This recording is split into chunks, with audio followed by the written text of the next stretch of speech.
नमस्कार विद्यार्थियों, एक बार हम पुनः ऑनलाइन क्लासेस के माध्यम से आपके समक्ष उपस्थित हैं। हम कोर्स नंबर 15 स्वास्थ्य एवं शारीरिक शिक्षा के अंतर्गत अपनी चर्चा निरंतर आपसे कर रहे हैं। उसी चर्चा को लेकर के आज हम जिस चीज़ को लेकर के आए हैं, अगला जो आपका बिंदु आता है हेल्थ एंड फिजिकल एजुकेशन के अंदर, वो आता है रेस्पिरेटरी सिस्टम का श्वसन तंत्र। पिछली क्लास में आपके लिए नोट्स उसके उपलब्ध कराए थे, उसमें जानकारी दी गई थी सामान्य तौर पर, वो थी श्वसन की कार्य को लेकर के। श्वसन की जो क्रिया होती है उसमें ऑक्सीजन जो होती है वो विभिन्न कोशिकाओं तक पहुंचती है। जब हम श्वसन क्रिया लेते हैं, सामान्य रूप में हम कहते हैं ऑक्सीजन का अंदर लेना और कार्बन डाइऑक्साइड का बाहर निकालना। ये ऑक्सीजन अंदर जा रही है, किसके माध्यम से जा रही है? मुख्य श्वसनांग होते हैं, वो होते हैं लंग्स, फेफड़े। फेफड़ों के माध्यम से या कोशिकाओं के माध्यम से ये अंदर जा रही है। वायु और वायु के रूप में हम क्या ले रहे हैं? ऑक्सीजन ले रहे हैं, जीवनदायिनी। ऑक्सीजन को ये कहते हैं जीवनदायिनी गैस, किस नाम से हम इसको जानते हैं।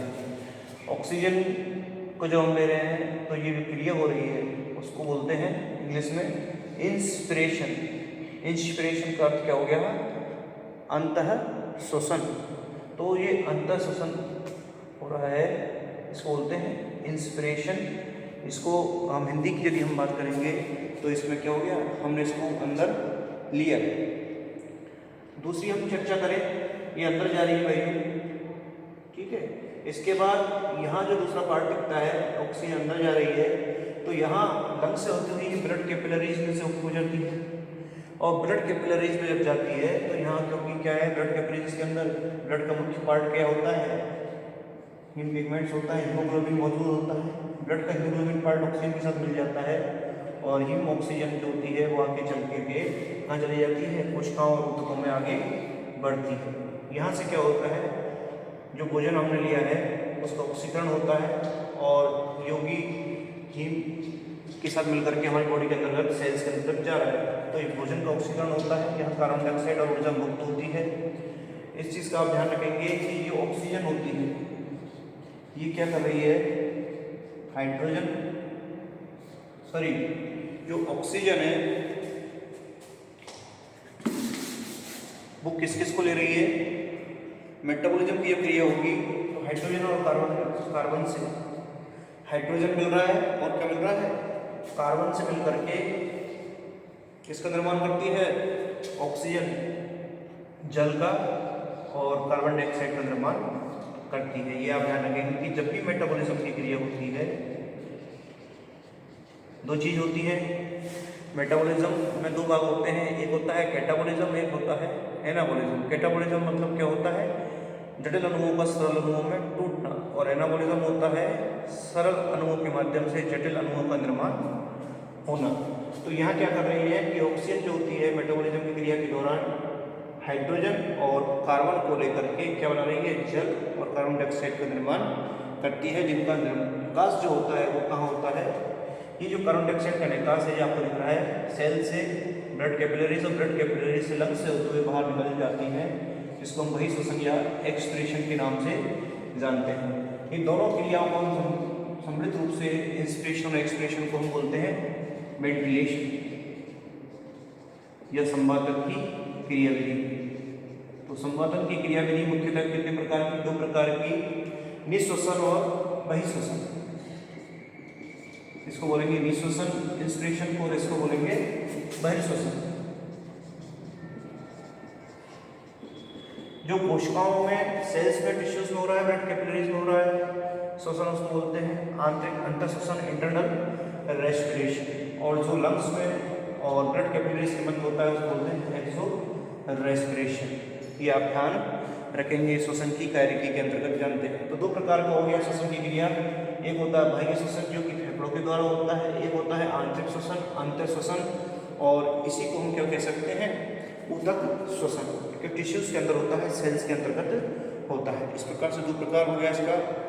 आज यदि हम श्वसन अंगों की बात करें, कौन कौन से श्वसन अंग होते हैं वो बॉडी के अंदर मौजूद रहते हैं, ह्यूमन बॉडी की बात कर रहे हैं, तो श्वसन अंग जो मुख्यतः हमारी बॉडी के अंदर मौजूद है, आप जानते हैं तो दो भागों में बटे हुए हैं, जो कि हमने आपको बताए थे, मुख्य और सहायक श्वसनांग। मुख्य श्वसनांग से जाने से पहले हमें सहायक श्वसनांग के बारे में जानना पड़ेगा। तो सहायक जो श्वसनांग होते हैं जो कि श्वसन की क्रियाविधि में सहायता करते हैं,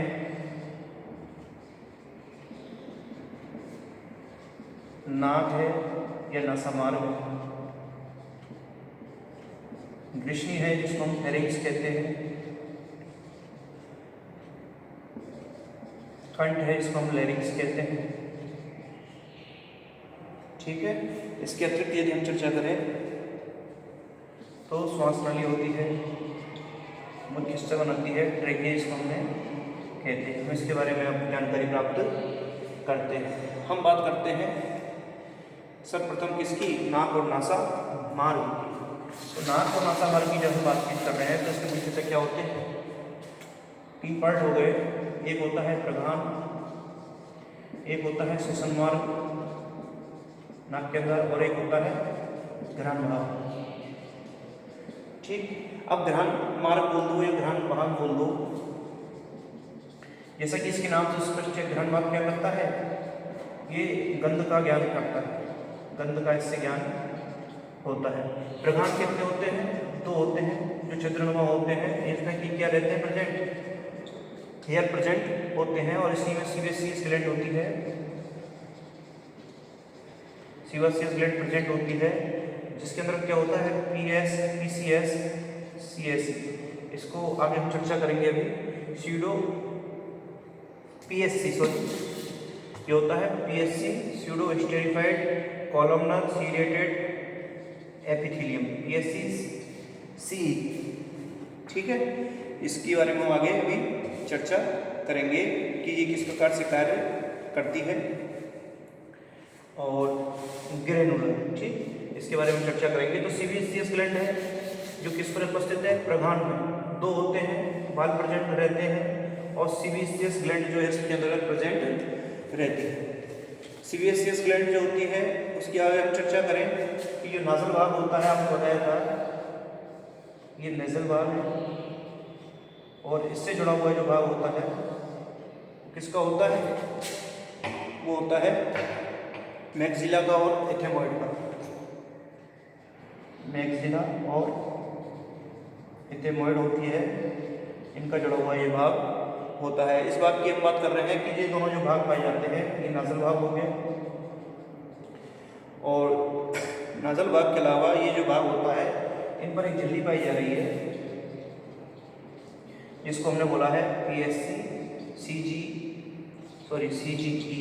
इसका मतलब होता है क्या, ये काम क्या करती है, इसको श्लेष्मा उपकला हम सामान्य तौर पर कहते हैं, श्लेष्मा उपकला कहते हैं। जैसा कि नाम से स्पष्ट है, ये म्यूकस का स्राव करेगी, श्लेष्मा का स्राव करती है, और श्लेष्मा के स्राव के अलावा क्या करती है, जब श्लेष्मा का स्राव करेगी तो जो नासा मार्ग है उसको क्या बनाए रखेगी, नम बनाए रखने का ये कार्य करती है, ये आप ध्यान रखेंगे।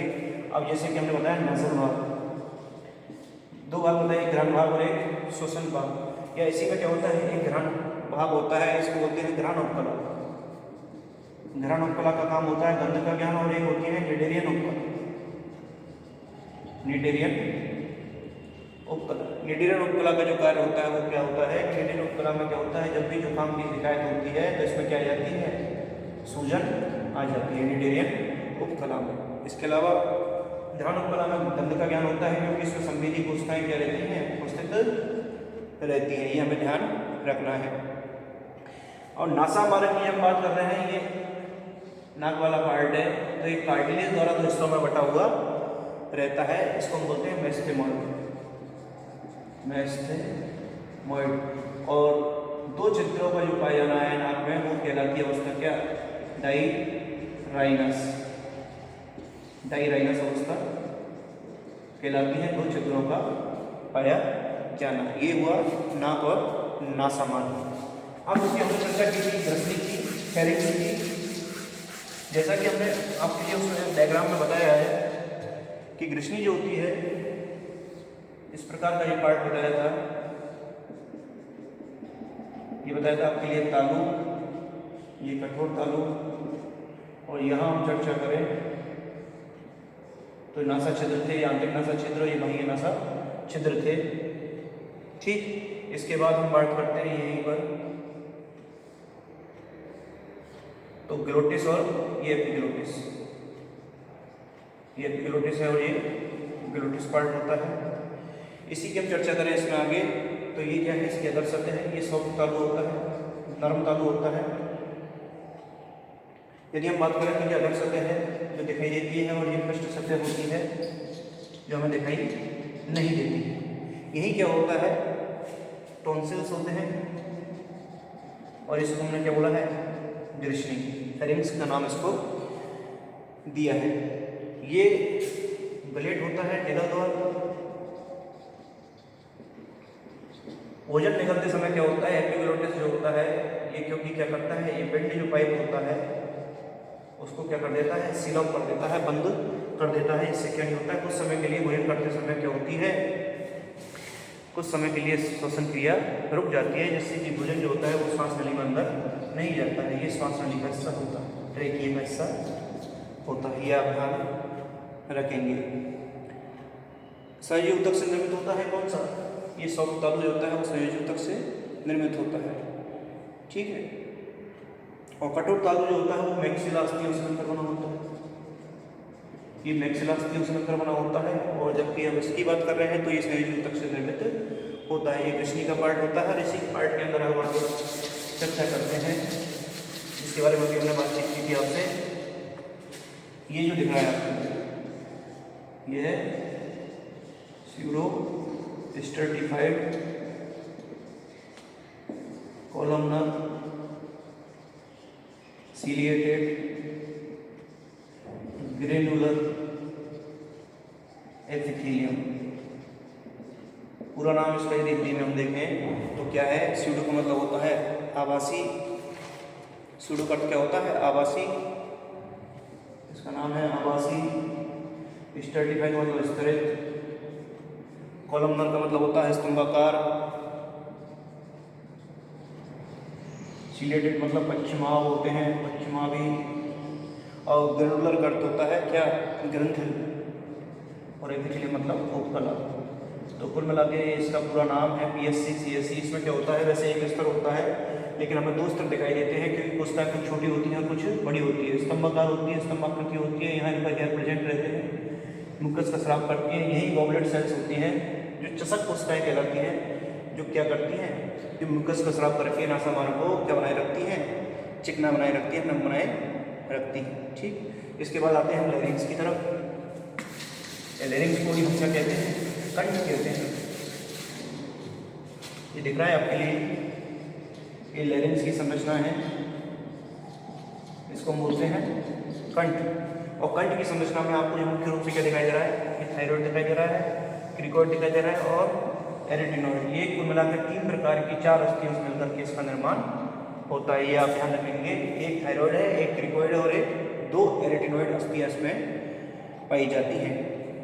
इसमें क्या होता है, जो श्वास नली होती है, ट्रेकिया होती है, उसका ही अग्रभाग होता है वो रूपांतरित हो जाता है और एक विशिष्ट संरचना बनाता है, जिसे हम कंठ या लैरिंग्स के नाम से जानते हैं। दूसरा क्या होता है, इसमें कंठ है तो इसमें क्या होती है, ध्वनि उत्पन्न होती है, इसलिए ध्वनि उत्पादक अंग कौन सा होता है बॉडी का, वो लैरिंग्स कहलाता है। ये आप ध्यान रखेंगे। हमने बताया 3 प्रकार की 4 कोशिकाएं होती हैं। पहली होती है थायराइड, थायराइड होती है सबसे बड़ी उपास्थि होती है, ये सबसे बड़ी उपास्थि होती है। जब जो मेल होता है नर मानव के अंदर क्या होता है, इसकी थायराइड की जो अधर सतह होती है जो दिखाई देती है, वो फूल करके एक संरचना का निर्माण कर जाती है, फूल जाती है संरचना, और फूल करके एक ओवर बनाती है, जिसे हम टेटुआ या एडम एप्पल कहते हैं, एडम एप्पल जो बोलते हैं टेटुआ। ये नर का द्वितीयक लैंगिक लक्षण होता है, आप ध्यान रखेंगे किसका है, ये थायराइड के अंतर्गत ऐसा होता है। थायराइड के बाद हम चर्चा करें तो थायराइड में और क्या होता है कि इसमें 2 भाग पाए जा रहे हैं, जो कि जीभ के पिछले भाग में हेड के उपकरण से जुड़े हुए रहते हैं, और एक इसका भाग जो होता है वो एपिग्लोटिस से जुड़ा हुआ रहता है। ये आप ध्यान रखेंगे।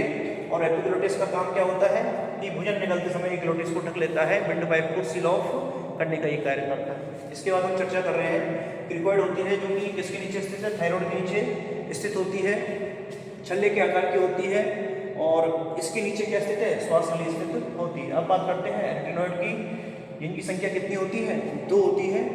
और ये उपास्थि की क्या है, बिल्कुल सामने है। थायराइड और एरेटिनॉइड के बीच में एक क्या पाया जा रहा है, छिद्र हो रहा है, जिसे हम ग्लोटिस के नाम से जानते हैं। और इसी में क्या होती है, एक दरार होती है जिसे हम कंठ दरार के नाम से जानते हैं। कंठ दरार के नाम से जानते हैं, जिसमें 2 जोड़ी बाघ रज्जु पाए जाते हैं। 2 जोड़ी क्या पाए जाएंगे, बाघ रज्जु। प्रथम जोड़ी बोलते हैं क्या, आवासीय व द्वितीय जोड़ी होते हैं वास्तविक, आवासीय और वास्तविक फोकल कॉर्ड्स होते हैं, जो आपको दिख रहे हैं डायग्राम में। ये क्या होते हैं, ये फोकल कॉर्ड्स होते हैं। और फोकल कॉर्ड की वजह से क्या होती है, हमारी आवाज सुनाई हमको देती है। आवासीय बाघ रज्जु का काम क्या होता है, वास्तविक बाघ रज्जु की क्या करते हैं, कुनम बनाते हैं, इनमें आवाज उत्पन्न नहीं होती। जबकि वास्तविक जो बाघ रज्जु होते हैं उनमें कंपन होता है, उनमें ध्वनि उत्पन्न होती है। इसके माध्यम से क्या होता है कि जब भी बहिःश्वसन होगा तो बहिःश्वसन के बाद क्या होता है, कंठ दरार में क्या होता है, ये दरार है, इस दरार के अंतर्गत क्या होता है, बाघ रज्जु जो होते हैं, वास्तविक बाघ रज्जु में ध्वनि उत्पन्न होती है। और कंठी ध्वनि सभी जीवों में पाई जाती है, जिसके माध्यम से मुख गुहा में क्या होता है, जिह्वा होती है। और ओष्ठों के माध्यम से वाणी स्पीच का क्या होता है, फॉर्मेशन होता है। हम बात करेंगे मनुष्य के बाद वो कौन सा ऐसा प्राणी है जिसके अंतर्गत ये वोकल कॉर्ड जो होते हैं वो एक्टिव होते हैं, तो वो होता है तोता, जिसमें कि ये क्या होते हैं, एक्टिव होते हैं। और यदि हम बात करें कि ये जो वॉइस सेंटर होते हैं, वॉइस के जो केंद्र होते हैं वो कहाँ स्थित होते हैं, तो वॉइस सेंटर जो होते हैं वो हमारे ब्रेन में उपस्थित होते हैं। जो अकले होते हैं, अकले जो अकला के बोलते हैं वो, और जो बच्चे होते हैं उनके अंदर ये अल्पविकसित होता है। और जो गूंगे होते हैं उनमें बिल्कुल अविकसित प्रकार का होता है, बोल ही नहीं पाते, वॉइस सेंटर होता है, ये आप ध्यान रखेंगे। और वॉइस सेंटर किसमें विकसित होता है, तोते में विकसित होता है। और पक्षियों के जो स्वर तंत्र होता है उसको हम बोलते हैं सिरिंक्स के नाम से जानते हैं। पक्षियों का जो स्वर तंत्र होता है उसको सिरिंक्स के नाम से जानते हैं। अब इसके बाद अगली संरचना जो आती है वो आती है ट्रेकिया की, जैसा कि आपको दिखाई दे रहा है। और ट्रेकिया में हमने आपको डायग्राम बना रखे हैं कि ये पृष्ठ सतह पर अपूर्ण होती है ट्रेकिया। ट्रेकिया जो होती है इसको हम बोलते हैं श्वास नली। और श्वास नली के अंतर्गत क्या होता है कि ये कहाँ स्थित है, लैरिंक्स के नीचे स्थित होती है श्वास नली। और श्वास नली के अंतर्गत क्या हो रहा है कि गर्दन में अधर सतह पर है श्वास नली, और पृष्ठ सतह पर ये क्या होती है, पीछे की तरफ ये अपूर्ण होती है। और अधर सतह जो होती है, मुख्य सतह जो होती है, उस पर क्या होती है, ये पूर्ण होती है, क्योंकि इसमें उपास्थि के छल्ले पाए जाते हैं जो कि सी आकार के होते हैं। ये विशेष तौर पर हमारे क्या है, जानने योग्य होती है। इसकी पृष्ठ सतह जो होती है वहाँ पर ग्रासनाल स्थित होती है। जैसे ये बच्चे के अंतर्गत थोड़े से पार्ट में अंदर जाएगी तो 2 भागों में ये बढ़ जाती है। इसको हम एकल रूप में बोलेंगे ब्रोंकी, और संयुक्त रूप से इनको बोलते हैं ब्रोंकस। ठीक, 2 भागों में ये ट्रेकिया बढ़ जाती है। इसका निर्माण जो होता है वो शरीर ऊतक की अरेखित पेशियों से होता है। शरीर ऊतक की कैसी पेशियों, अरेखित पेशियों से, अर्थात इस पर हमारा नियंत्रण नहीं होगा, यानी कि मस्तिष्क का इस पर नियंत्रण नहीं होता है। दूसरा क्या होता है, उपास्थि के छल्ले इस पर पाए जा रहे हैं कार्टिलेज के, जो कि सी शेप होते हैं, सी आकार के होते हैं। अर्थात ये अधर सतह पर पूर्ण है और पृष्ठ सतह पर क्या है, अपूर्ण होती है, ये आप ध्यान रखें। इसके अलावा क्या है कि छल्ले का जो कार्य क्या होता है, वही छल्ले पाए जा रहे हैं तो इनका कुछ कार्य भी होगा। इस छल्ले का कार्य होता है कि श्वास नली फट करके, फूल करके फट न जाए, इसको रोकने का कार्य करते हैं ये सी आकार के छल्ले, ये हमें ध्यान रखना है। और इसको आपस में चिपकने से भी रोकती है। सी आकार के छल्ले का कार्य क्या है कि आपस में चिपकने से भी इनको रोकती है कि कई श्वास नली के जो छल्ले हैं वो आपस में चिपक ना जाए, ये भी ध्यान हमें रखना है। अब क्या होता है जब इसकी चीज़ देखते हैं श्वास नली के हम, तो इस प्रकार की हमें समस्या दिखाई देती है। सबसे बाहर जो दिखाई देता है वो फाइब्रोस्कोप होता है, फाइब्रोस्कोप होता है। उसके बाद जो होता है उपास्थि का स्तर पाया जाता है, इसमें कार्टिलेज लेयर पाई जाती है। उसके भीतर जो है उपास्थि के स्तर के अंतर्गत क्या पाया जाता है, म्यूकस का स्तर पाया जाता है, म्यूकस होता है। और म्यूकस के अंतर्गत सबसे अंदर की तरफ जो हिस्सा इस तरह का जो पाया जाता है, ये जो हिस्सा पाया जाता है इसको बोलते हैं श्लेष्मा का स्तर, श्लेष्मा स्तर या म्यूकोसा लेयर इसको बोलते हैं। उपास्थि स्तर और म्यूकस स्तर मिलकर के अधः श्लेष्मा स्तर बनाते हैं। उपास्थि और म्यूकस दोनों अधः श्लेष्मा स्तर का निर्माण करते हैं। अस्थमा के पेशेंटों में क्या होता है कि जो आंतरिक उपकला होती है उसमें सिकुड़न आ जाती है। किसकी? ट्रेकिया की आंतरिक उपकला होती है उसमें सिकुड़न आ जाती है। इसलिए क्या किया जाता है? सांस लेने में तकलीफ आती है, इसके लिए इनहेलर जो होते हैं उनमें एड्रेनालिन हार्मोन होता है, उसका काम क्या होता है? इस सिकुड़न को वो खोल देते हैं, इसलिए इनहेलर दिया जाता है। जो अस्थमा के पेशेंट होते हैं वो इनहेलर का यूज करते हैं। आप ये जानकारी सामान्य जानकारी थी श्वसनांगों के बारे में। आगे की चर्चा अगली क्लास में करेंगे। आप इसको अच्छी प्रकार से देखिए, सुने व समझे। धन्यवाद।